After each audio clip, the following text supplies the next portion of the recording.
آج جو میرا موضوع ہے وہ بڑا ہی اہم موضوع ہے، جس کی معاشرے کو، سوسائٹی کو بہت زیادہ ضرورت بھی ہے۔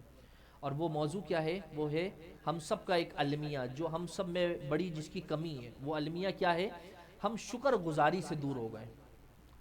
شکر کے جو لفظ ہے نا، وہ ہم سے ادا نہیں ہو پاتے۔ آج آپ دیکھیں اپنے زندگی میں دن بھر کا محاسبہ کریں، یہ نہیں ملا، وہ نہیں ہوا، یہ نہیں ہو سکا، میں یہ نہیں کر سکا۔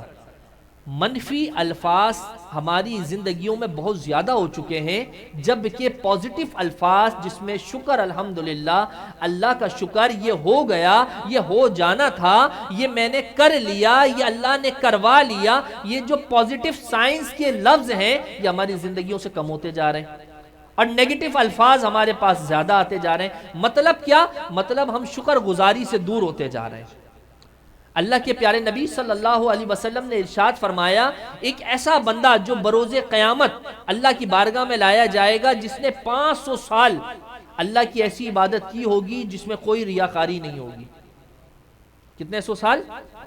500 سال ایسی عبادت کی جس میں کوئی ریاکاری، ہم تو 5 دن نہیں کر سکتے ایسی۔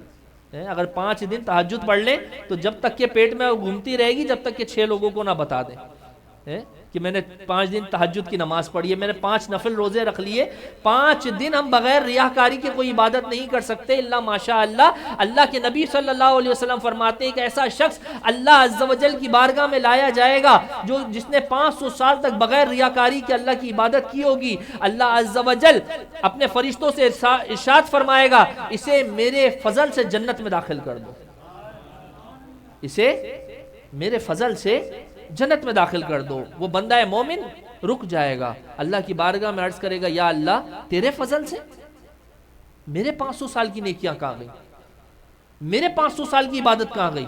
اللہ اگر میں تیرے فضل سے جنت میں جا رہا ہوں تو میری عبادت کا کیا ہوا؟ اللہ اکبر۔ پھر اللہ ارشاد فرمائے گا، اے بندہ اگر یہ بات ہے تو پھر رک، اب انصاف کا فیصلہ کیا جائے گا، اب انصاف کا فیصلہ کیا جائے گا، اب ترازو لگایا جائے گا، اب انصاف کا فیصلہ ہوگا۔ یا اللہ میں نے 500 سال بغیر ریاکاری کے خالص تیری عبادت کی ہے، لیکن پھر بھی تو مجھے اپنے فضل پہ جنت میں ڈال رہے، میری عبادت کی کوئی ویلیو نہیں۔ اللہ اکبر۔ اللہ ارشاد فرمائے گا، تیری ساری عبادت ایک طرف، بتا تو نے میرا شکر کیسے ادا کیا؟ وہ کہے گا، اللہ میں نے ہر معاملے میں تیرا شکر کیا، ہر معاملے میں تیرا شکر کیا۔ اللہ عز و جل ارشاد فرمائے گا، میں نے تجھے آنکھیں عطا کی، بتا تو نے 500 سال میں ان آنکھوں کا کتنی مرتبہ شکر ادا کیا؟ میں نے تجھے ہاتھ عطا کیے، تو نے ان ہاتھوں کا کتنی مرتبہ شکر ادا کیا؟ میں نے تجھے اچھا جسم عطا کیا، تو نے کتنی مرتبہ شکر کیا؟ میں نے تجھے نعمتیں دی، تو نے کتنی مرتبہ شکر کیا؟ اللہ اکبر۔ وہ بندہ کہے گا ہاتھ جوڑ کر، اے اللہ میں نے تیری کسی نعمت کا اس اندازے اور حق سے شکر ادا نہیں کیا جس اندازے اور حق سے کرنا تھا، بے شک میری عبادت کوئی ویلیو نہیں رکھتی، اللہ مجھے اپنے فضل سے داخل جنت فرما دے۔ یہ ہے اللہ کا فضل۔ اور آج ہم دیکھیں، آج ہمارے پاس نعمتیں ہیں، ہم کتنے شکر ادا کرتے ہیں اللہ کا۔ کون شخص ایسا ہوگا، میں اگر مجمع سے پوچھوں کہ مجھ سمیت جس نے یہ کہہ کر اللہ کا شکر ادا کیا ہوگا، یا اللہ تو نے مجھے آنکھیں عطا کی۔ آنکھوں کی قدر اگر جاننی ہے تو اندھے سے پوچھو، زبان کی قیمت اگر جاننی ہے تو کسی گونگے سے پوچھو، اپنے ہاتھ پیروں کی سلامتی کی قدر اگر جاننا چاہتے ہو تو کسی معذور سے پوچھو، اور اپنے چلتے پھرتے بدن کی اگر قیمت جاننا چاہتے ہو تو کسی اسپتال میں لیٹے ہوئے آئی سی یو کے بیڈ پہ، وینٹیلیٹر کے بیڈ پہ کسی مریض سے پوچھو۔ ہم تو اپنے جسم کے روئیں ایک بال کا بھی شکر ادا نہ کر سکے، اور اللہ عز و جل نے جو ہمیں نعمت عطا فرمائی، ہم ناقدرے اس کی ناقدری کرتے رہے یہاں تک کہ ہم نے قبروں کا منہ دیکھ لیا۔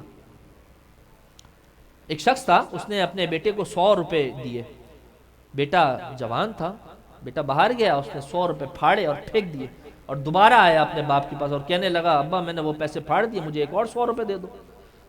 تو وہ باپ بڑی حیرت سے کہ بیٹا تو نے پھاڑے کیوں؟ کہا میرا دل کر رہا تھا، میں نے پھاڑ دیے، مجھے اور دے دو۔ باپ نے کہا میں اور پیسے نہیں دوں گا۔ بیٹا سٹ پٹاتا ہوا چلے گیا، بات آئی گئی ہوئی، وہ باپ امیر تھا اور بیٹے نے کبھی محنت سے پیسے کمائے نہ تھے، بے دریز وہ اپنے یاروں پہ، اپنے دوستوں پہ، ہوٹلوں پہ، مختلف جگہوں پر وہ پیسے خرچ کرتا.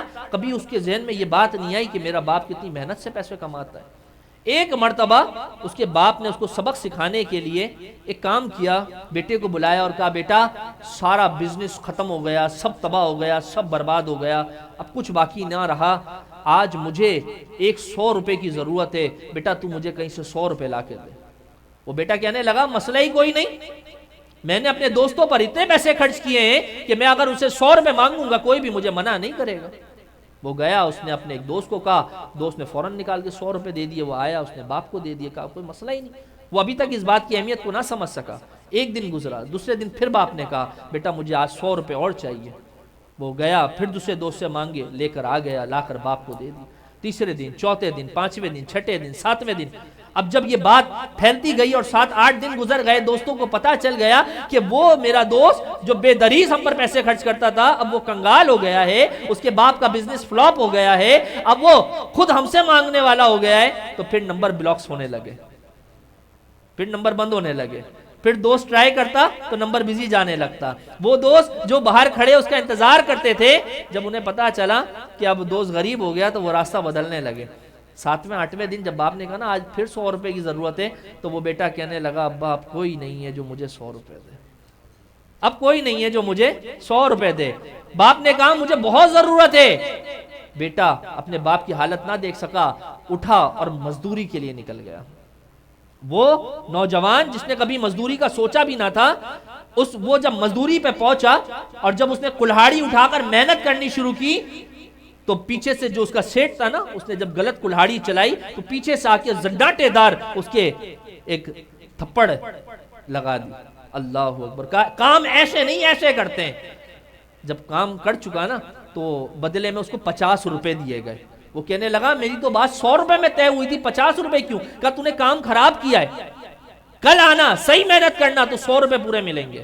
اللہ اکبر. وہ نوجوان 50 روپے لے کر اپنے باپ کے پاس پہنچا اور کہنے لگا باپ آج تو 50 روپے لایا ہوں. باپ نے کہا 50 روپے میں کیا ہوگا، مجھے تو 100 روپے چاہیے. کہا میرے باپ اس کی قدر کرو، اس کی قدر کرو، میں مزدوری کر کے لے کر آیا ہوں، میں محنت کر کے لے کر آیا ہوں. تو وہ باپ مسکرانے لگا اور کہنے لگا آج تجھے قدر، قیمت اور محنت کا اندازہ ہو گیا. اے بیٹے میرا کوئی بزنس فلاپ نہیں ہوا، میرا کوئی کاروبار تباہ نہیں ہوا. میں تجھے دکھانا چاہتا تھا، میں تجھے بتانا چاہتا تھا جن پیسوں کو تو ایسے اڑاتا ہے، جن پیسوں کو تو ایسے خرچ کرتا ہے، انہیں تیرا باپ اتنی محنت سے کماتا ہے. اور اگر جس چیز کی قدر کھو دی جائے، جو چیز وافر مقدار میں مل جائے اور تم اگر اس کی قدر نہ کرو تو پھر وہ چیز کھینچ لی جاتی ہے، چھین لی جاتی ہے. ایک مرتبہ میرے پیارے کریم آقا مصطفیٰ کریم صلی اللہ علیہ وسلم حضرت سیدنا بی بی فاطمہ الزہرا سلام اللہ علیہا کے گھر تشریف لائے تو زمین پہ ایک روٹی کا ٹکڑا پڑا دیکھا. روٹی کا ٹکڑا اٹھایا، چوما اور کہا اے فاطمہ اس کا اکرام کرو کہ جب یہ کسی قوم سے بھاگی ہے لوٹ کر نہیں آئی. روٹی جس قوم سے بھاگی ہے لوٹ کر نہیں آئی. اللہ اکبر. آج ہم دیکھیں ہمارے گھروں سے کتنا رزق ضائع ہوتا ہے. آج ہم دیکھیں تو ہم کتنے پیسے فالتو کے خرچ کرتے ہیں، ضائع کر دیتے ہیں. وجہ کیا ہے؟ وجہ صرف یہ ہے کہ ہم ناشکری کرتے ہیں اور پھر ہم پر کرائسس آنا شروع ہوتی ہے. آپ کو میں اپنا ایک مشاہدہ بتاتا ہوں. میں سفر کا ایک معمول رہتا ہے تو اچھے برے لوگوں سے ملنا بھی ہوتا ہے. ہم بڑے لوگوں میں بیٹھتے ہیں، امیر میں بیٹھتے ہیں، غریب میں بھی بیٹھتے ہیں، سب کو دیکھتے ہیں. اچھا بندہ وہ ہوتا ہے، طالب علم وہ ہوتا ہے جو ہر کسی سے کچھ نہ کچھ سبق سیکھے. تو جب ہم بغداد شریف جاتے ہیں نا تو وہاں کھانا بوفوں میں ہوتا ہے. اب 17 قسم کے کھانے لگے ہوئے ہیں. تو میں نے اپنی آنکھوں سے یہ بات دیکھی ہے کہ جو ایک اسمارٹ بندہ ہوتا ہے، جو ایک پڑھا لکھا بندہ ہوتا ہے، جو ایک امیر بندہ ہوتا ہے، کاروباری بندہ ہوتا ہے، وہ ایک پلیٹ لیتا ہے اور اس پلیٹ میں تھوڑا تھوڑا سا کھانا نکالتا ہے جتنا اس نے کھانا ہوتا ہے. اور کچھ لوگ ایسے ہوتے ہیں جنہوں نے حالت غربت میں زندگی گزاری ہوتی ہے اور وہ جب پہنچتے ہیں نا، شادی بیاہوں میں بھی آپ نے دیکھا ہوگا، تو وہ اتنا کھانا بھر لیتے ہیں، ان کو پتہ ہوتا ہے کہ یہ ہم سے نہیں کھایا جائے گا، ضائع ہونا ہے. لیکن چونکہ وہ اس چیز کی ویلیو کو نہیں پہچانے ہوئے ہوتے. امیر جو ہوتا ہے نا، امیر نہیں بن جاتا، امیر ایسے امیر نہیں بن جاتا. امیر نے وہ وقت دیکھا ہوتا ہے، امیر نے اس کی قدر کی ہوتی ہے. آپ یقین جانیں، آپ دنیا میں جتنے بھی امیر شخص دیکھیں گے نا، ان کے پیچھے ان کی ایک داستان چھپی ہوئی ہوگی. وہ رزق کی بڑی قدر کریں گے. امیر شخص اپنے پلیٹ میں تھوڑا سا کھانا نکالے گا اور اسے مکمل کھائے گا، جبکہ غریب کیا کرے گا؟ وہ بھر کے نکالے گا، تھوڑا کھائے گا، باقی ضائع کر دے گا. یہ جو اس کے ضائع کرنے والی حرکت ہے نا، اس نے اس کو غریب بنایا ہے.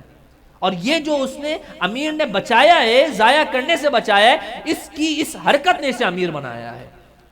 تو امیر ایسے بنتا ہے، غریب ایسے بنتا ہے. غریب جب غریب بنتا ہے جب وہ اسراف زیادہ کرتا ہے، فضول خرچی زیادہ کرتا ہے، ناشکری زیادہ کرتا ہے. اور امیر جب امیر بنتا ہے جب وہ اللہ عز و جل کا شکر کرتا ہے، اللہ عز و جل کے دیے ہوئے مال پہ قناعت کرتا ہے اور پھر اسے لوگوں کے اندر تقسیم کرتا ہے. یہ چیز جو ہے نا انسان کو ڈیفرنٹ بناتی ہے. ہمیں بھی چاہیے کہ ہم اللہ عز و جل کا شکر ادا کریں. اللہ کے پیارے نبی صلی اللہ علیہ وسلم کا فرمان عالی شان ہے کہ اللہ عز و جل نے مومن کو بڑے عجیب حال میں رکھا ہے. بڑا پیارا حال ہے مومن کا. فرمایا کیسے؟ فرمایا کہ اگر اسے دکھ اور تکلیف پہنچے تو وہ صبر کرتا ہے، اللہ اسے اجر عطا فرماتا ہے. اور اللہ جب اسے نعمت دیتا ہے، وہ شکر کرتا ہے، اللہ اس پر بھی اس کو اجر عطا فرماتا ہے. دکھ مصیبت آ جائے تو کیا کرنا ہے؟ صبر کرنا ہے. ان اللہ مع صابرین. اگر آج بیٹا کسی پریشانی میں ہو اور باپ صرف آ کر بول دے بیٹا پریشان نہ ہو، میں تیرے ساتھ ہوں، اس بیٹے کا حوصلہ کیسا بڑھ جائے گا. آج اگر شاگرد پریشان ہو، استاد کچھ بھی نہ کرے، استاد صرف یہ کہہ دے بیٹا پریشان نہ ہو، میں تیرے ساتھ ہوں. آج مرید پریشان ہو اور پیر صرف یہ کہہ دے کہ مرید پریشان نہ ہو، میں تیرے ساتھ ہوں. میرے غوث پاک نے کہا نا، میرے غریب نواز نے کہا، میرا مرید مشرق میں ہو، میں مغرب میں، میں اپنے مرید کی سطر پوشی کرتا ہوں، میں اس کے ساتھ ہوں. تو ہم قادریوں چشتیوں کا سینہ کتنا بڑا ہو جاتا ہے کہ ہمارے ساتھ ہمارے مرشد کی ذات ہے. اگر شاگرد کے ساتھ استاد کا ساتھ ہو جائے، اگر بیٹے کے ساتھ باپ کا ساتھ ہو جائے، اگر مرید کے ساتھ پیر کا ساتھ ہو جائے، اللہ اکبر، اس کی پریشانیاں آدھی ختم ہو جاتی ہے. اگر کسی کے ساتھ اللہ والے ہو جائیں تو اس کی پریشانی دور ہو جاتی ہے. اور جس مصیبت میں صبر کرنے والے کے ساتھ خود رب الحاکمین ہو جائے، خود اللہ ہو جائے. ان اللہ، قرآن کا فیصلہ ہے، ان اللہ مع الصابرین، بے شک میں صبر کرنے والوں کے ساتھ ہوں. اور پھر اللہ عز و جل نے کیا ارشاد فرمایا کہ تم پر مصیبت آئے گی، پریشانی آئے گی، اور پھر تم صبر کرو گے، اور پھر کیا ہوگا؟ پھر اللہ تعالیٰ تمہیں اس کا اجر عطا فرمائے گا. اگر ہم سب کو اجر چاہیے تو ہمیں کیا کرنا پڑے گا؟ مصیبت پر صبر اور نعمت ملنے پر شکر ادا کرے. اپنی ایک عادت بنائے الحمدللہ کہنے کی. میں ابھی مدینہ شریف میں جب تھا تو میرے ساتھ ایک روم میٹ تھے، تو ان کی مجھے ایک عادت بڑی پیاری لگی. وہ ہر بات میں کہتے ہیں الحمدللہ.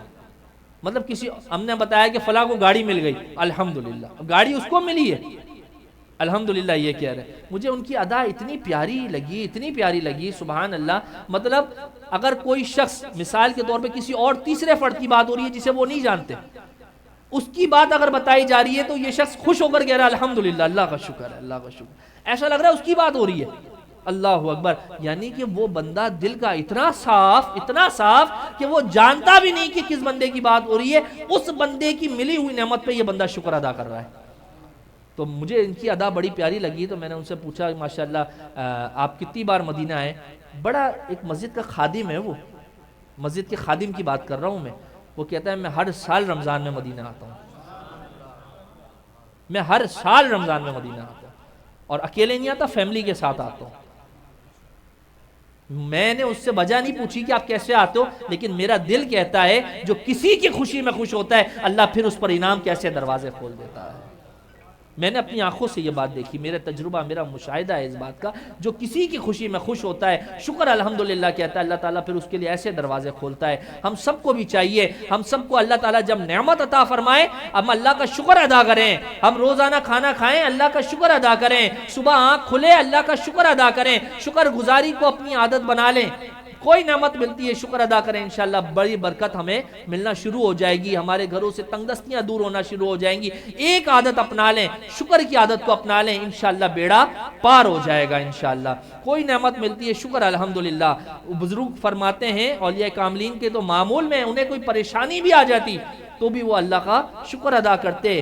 تو پوچھا گیا کہ مصیبت میں کون اللہ کا شکر ادا کرتا ہے؟ تو کہا یہ ہم اللہ کی نظروں میں ہیں، جبھی تو پریشانی آئی ہے، آزمائش آئی ہے، اس پر بھی ہم اللہ کا شکر ادا کرتے ہیں۔